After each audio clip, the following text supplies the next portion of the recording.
What's going on, everyone? And I'm back with a video of a recap of last night's NXT Live event. I apologize. I should have done it there from the casino, but unfortunately my phone died, plus a couple other problems with it. So, yay, now I got a new phone, so now I can do some little trickery action with this. So, now to the show. Actually, so overall, my first experience for a live NXT event, no television, all that. It was incredible, actually. It was just great. Just show up to make sure, oh, okay, what am I getting, kind of thing. So it was just, they were firing all cylinders. They brought out some good action tonight and some that night, and also some good talent that I never expected to see. It was incredible. Good night of action. So I'm going to break this down. The opening tag team match, it was Rick Moss and Tino Sabatelli taking on the Street Profits. A good opening tag team bout. I thought it was passable, actually. Some good stuff, actually. They did some classic good guy, bad guy spots, actually. So I was kind of like, brings me back to the indie days, going to an independent wrestling show where, the good guy would, when the good guys and the bad guys would go off, hey, who gets the loudest pop, actually. So they got that kind of thing in. So I thought that was fun. Man, Tino Sabatelli got a bunch of the heat this entire match. Like, they were just chanting, "You sucked him." In fact, someone in front of me called him Tino Suckatelli. So I was like, ow, major burn, actually. But anyway, overall, good opening match. Street Profits win after a good tag team finisher. Then after the match, they decided to get in the crowd and they just partied with all of us. And like all of us got down with them, doing their whole dance thing. Like, but at one point, here's the cool part: they actually danced over into my section. Actually, it was real fun.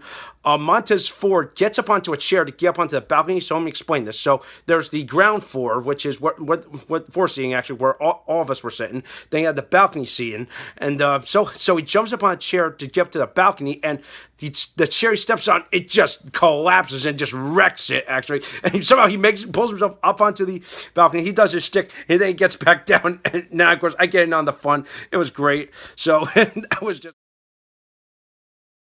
a real big highlight for me. So incredible stuff, actually. So overall, good opening tag team match. So I was like, oh, this is a good feeling, actually. Next match was Oney Lorcan taking on Lars Sullivan, and oh my god, the moment when Lars Sullivan's music hit, there was like almost a hushed, oh shit reaction from the crowd, actually, like, uh-oh, here comes an angry gorilla. That's what I call him. No, seriously, look at him. He's an angry gorilla. Actually, he's always, with a scowl or something like that. He's unhappy. But overall, let's see. This match, it wasn't, in my opinion, it was kind of the weakest match of the whole card, actually, because it was more essentially just an extended squash match, actually. Oney Lorcan put on a good show. Same with Lars Sullivan. Sullivan wins after, like, he just pummels him to death, actually. Like, fallaway slam, scoop slam, and that power slam finish was just great. And of course, Oney Lorcan gets a good pop after the match, so pretty good stuff from both of them. Good hard-hitting match, but felt was the weakest of the show. Next was a women's tag team match. It was Billie Kay and Peyton Royce taking on the unlikely duo of Dakota Kai and Liv Morgan. And Liv Morgan came out to a very good pop, actually. I was kind of surprised. I was like, she's a New Jersey girl, and she's in the Bethlehem Sands. So what's up with that? I don't get it. There was a couple of super Liv Morgan fans in the section where I was. So there was like one that had a sign that said "Live or Love Me Morgan" or something like that. It was just ridiculous, but I thought that was fun. Then you had Dakota Kai doing her thing. Overall, this was a good women's tag team match. There was a really good comical spot where they had a double stare down. Then all of a sudden, Billy and Peyton take off running, and they would just really do like a little horse racer around the ring, and like everyone's just laughing. They're cheering. They finally get in the ring, get back in the ring. Some good stuff there. Let's see, some good double team stuff. Liv Morgan does her thing, but she's no Carmella, but she's getting there. She's got a few kinks to work out, but overall, I thought she did a good job. Good to see her back. Dakota Kai did her things, but most of the point of the match, I felt like were on the Australian wrestlers, actually. So in the end, Billy and Peyton win after their double team knee breaker foot to the face combination. So enough said there. The Iconic Duo win. Good stuff. They gave like a mixed reaction crowd because they said wait, we want the women's action, and we're not. After that match, the ring announcer said, wait till you get the women's action, and we all just went nuts for it. It was just great. Following match after that was Hideo Itami taking on Roderick Strong, and oh my god, this was like a split crowd, and in my opinion, one of the matches that stole the show. Actually, this was just really hard hitting.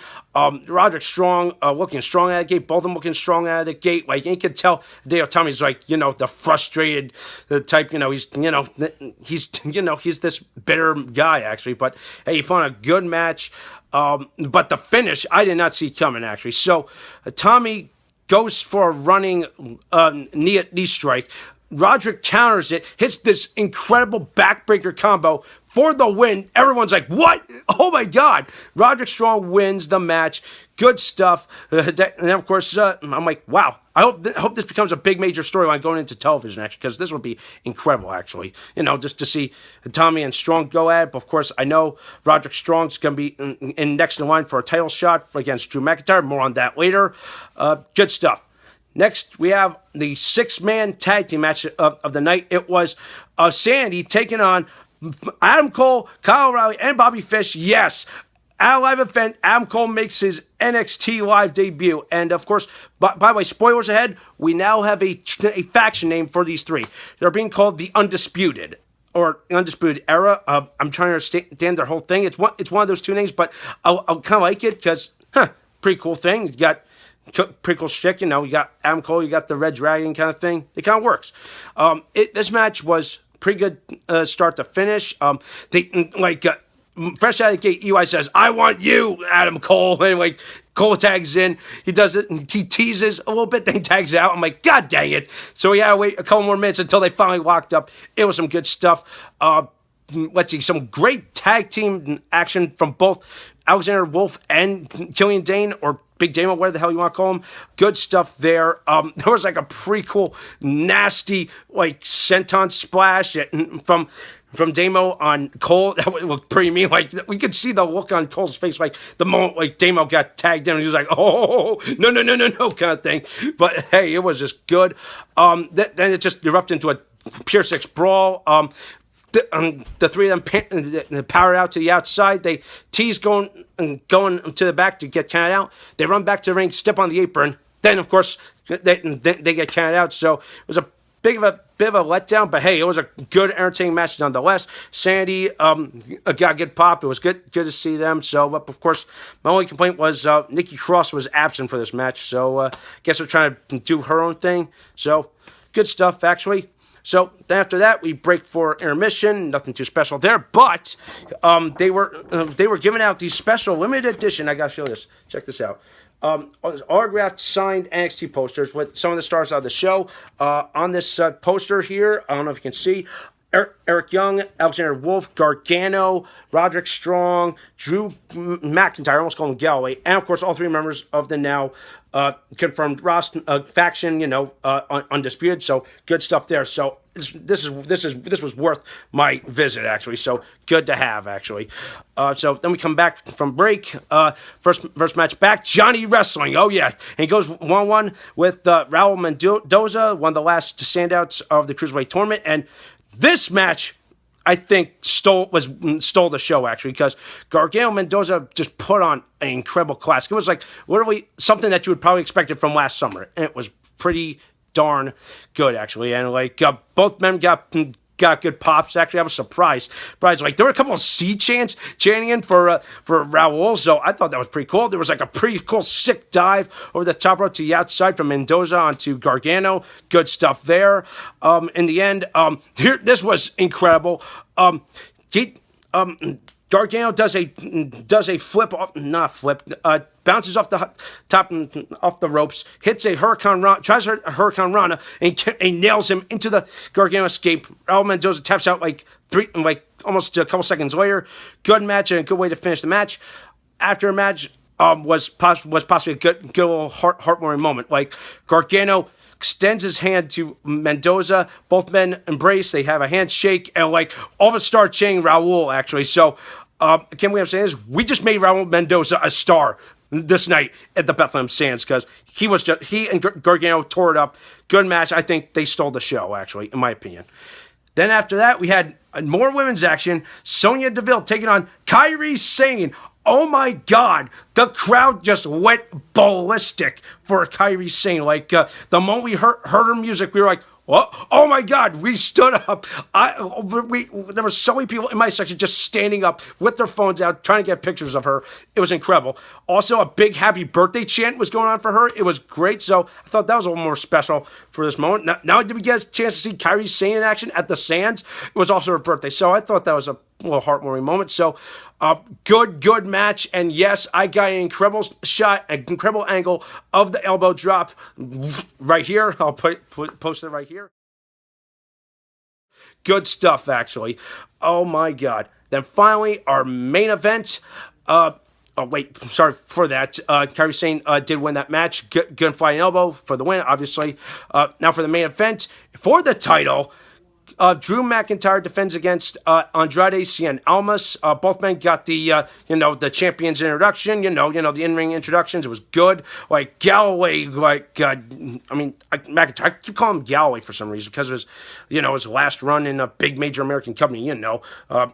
Impact Wrestling. So that was incredible, actually. So good main event. Believe it or not, Andrade dominated most of this match. He went to work on Galloway's arm. I keep calling him Galloway again, and it was just great. Of course, he powers back. He teases the future shock not once but twice. Andrade breaks out of it. He hits him the double knee strike, gets a near fall almost, pretty much. So then finally, Galloway fights back, headbutt, Claymore kick. Done, one and done. It's over. He retains, but then after a match, it got hellacious. Actually, all of a sudden, just like television, here out come the trio, the Undisputed Trio. They just went nuts on McIntyre. They beat the heck out of him. Oney Lorcan runs out, of all people, to try to help. He gets his ass beaten. Gargano runs out, gets his ass beaten. They're just absolutely dominating. Then out comes the Street Profits for some reason, and they try to get on the fun, and they're beating them, trying to beat them up. So somehow, Versatile Fortune, they end up getting themselves hurt. Then all of a sudden, Sanity hits the ring, and all three of them are like, "Oh God, what? Yeah, here." They grab them, they beat them up on the outside, they throw them back in the ring, and each one of them start just taking their licks at both O'Reilly and Fish, actually. Leaving poor lone Adam Cole in the middle of the ring, and all five of them are just surrounding him. They just take turns just whipping him. Blockbuster from Oney Lorcan, Gargano with a super kick, Montez Ford and Angelo Dawkins do their thing. Then finally, Galloway, I keep calling him Galloway, he finally charges up. We're like, him again, hits him with a Claymore kick. The crowd eats it up. Holy crap. Good post-match brawl. Then after that, they're running off. They're Galloway's saying this is far from over or something like that. So, wow, this was one hell of a way to close out a live event, actually. So, good stuff. So, spoilers ahead if somehow some of this leaks onto WWE.com or anything. So, overall, good show. The weakest match I thought was Oney Lorcan. The match of the night clearly was Gargano and Mendoza. Good stuff there. Overall, I give this show an A+, actually, in my opinion. Okay, so overall, it was fun for my first outing as an NXT guy, so I really enjoyed it. So that does it for now. I hope you enjoyed this review. You can thumbs up this video, subscribe to my channel, and keep it tuned here for some more awesome videos.